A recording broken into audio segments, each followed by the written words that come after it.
ఈరోజు దేవుని యొక్క ఆజ్ఞకు లోబడి ముందుకు సాగులాగన మిమ్మల్ని మీరే ప్రతిష్ఠ చేసుకోవాలని ప్రార్థిస్తున్నాను.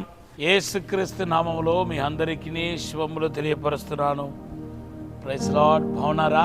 ఈ దినాల్లో క్రిస్మస్ను పురస్కరించుకొని ఎంతో సంతోషముగా ఆయా ప్రాంతంలో జరిగే కూడికల్లో పాలు పొందుతూ యేసుక్రీస్తు యొక్క జన్మాన్ని గొప్ప చేసేవాళ్ళు మీలో చాలా మంది ఉన్నారు.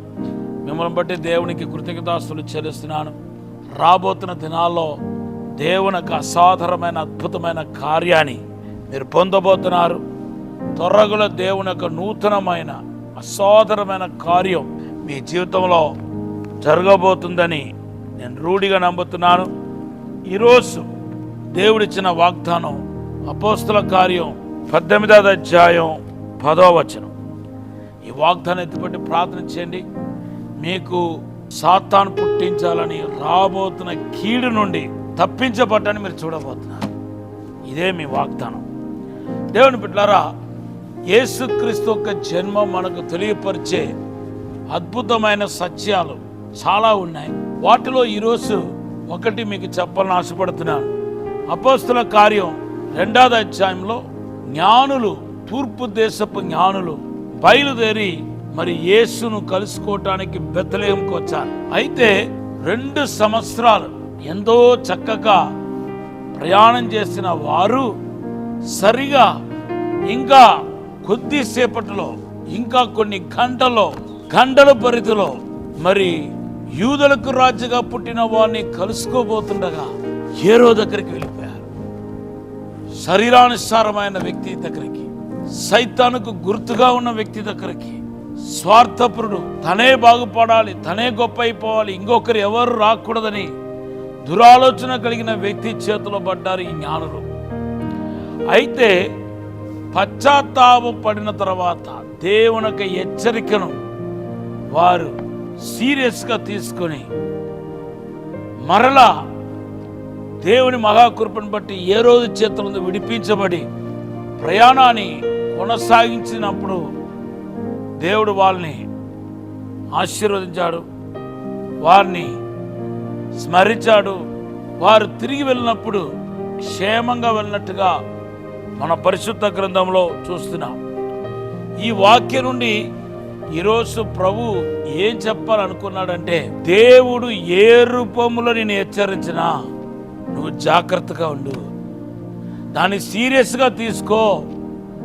ఈ విషయంలో నువ్వు ఖాతరా చేయకుండా దేవుని యొక్క హెచ్చరిక ఏ రూపంలో వచ్చినా ఆ హెచ్చరికను ధృవీకరిస్తే దానివల్ల వచ్చే నష్టం చాలా గొప్పదై ఉంటుంది అనే మాట మనం చూస్తున్నాం.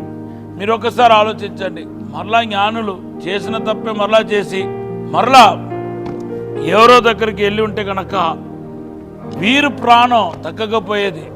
ఇశ్రాయేలు ప్రజలు చేసిన పెద్ద పొరపాటు ఏంటంటే, దేవుని బిడ్డలారా, దేవుని యొక్క ఆలోచనను తిరస్కరించారని కీర్తన 107:10 మనం చూస్తున్నాం. దీని వలన దేవుని యొక్క అనుగ్రహాన్ని సామెతలు 12:15 రాయబడి ఉంది.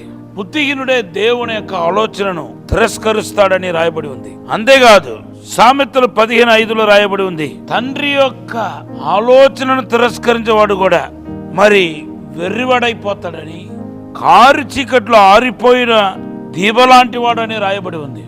ఎందుకంటే దేవుడు మాట్లాడితే దాన్ని తిరస్కరించితే పాపం అవుతాయి, తల్లిదండ్రుల ద్వారా దేవుడు మాట్లాడితే దాన్ని కూడా తిరస్కరిస్తే పాపం అవుతాయా అని అడిగే వాళ్ళు ఉన్నారు. తల్లిదండ్రులు దేవుడి చేతిలో ఉన్న సాధనాలు. కన్న తల్లిదండ్రులు కావచ్చు, ఆత్మీయ తల్లిదండ్రులు కావచ్చు, ఏ ఒక్క ఎల్డరైనా కావచ్చు, వాళ్ళ ఒక ఆలోచనను మనం తిరస్కరిస్తే దేవుని బిడ్డలారా, మన జీవితంలో తీరని నష్టాన్ని, తీరని సమస్యలను, తర్వాత పెద్ద పోరాటాన్ని ఎదుర్కోవటం తప్పదు. కొన్నిసార్లు దాని నుండి బయటపడటమే చాలా కష్టతరమైపోతుంది. కనుక ఈరోజు పరిశుద్ధాత్మ దేవుడు మాట్లాడుతున్నాడు, don't despise God councils, God instructions. So దాన్ని పాటించడానికి కావాల్సిన శక్తిని, బలాన్ని దేవుని దగ్గర అడగండి. ప్రభు అంటున్నాడు, నా ఆత్మను మీ అందు ఉంచి నా కట్టలు అనుసరించే వారుగా మిమ్మల్ని చేస్తానంటున్నాడు. యెహెజ్కేలు 36:27. ఈరోజు దేవుని యొక్క ఆజ్ఞకు లోబడి ముందుకు సాగులాగన మిమ్మల్ని మీరే ప్రతిష్ఠ చేసుకోవాలని ప్రార్థిస్తున్నాను. ఇప్పుడు ఒక చిన్న ప్రార్థన చేస్తాను.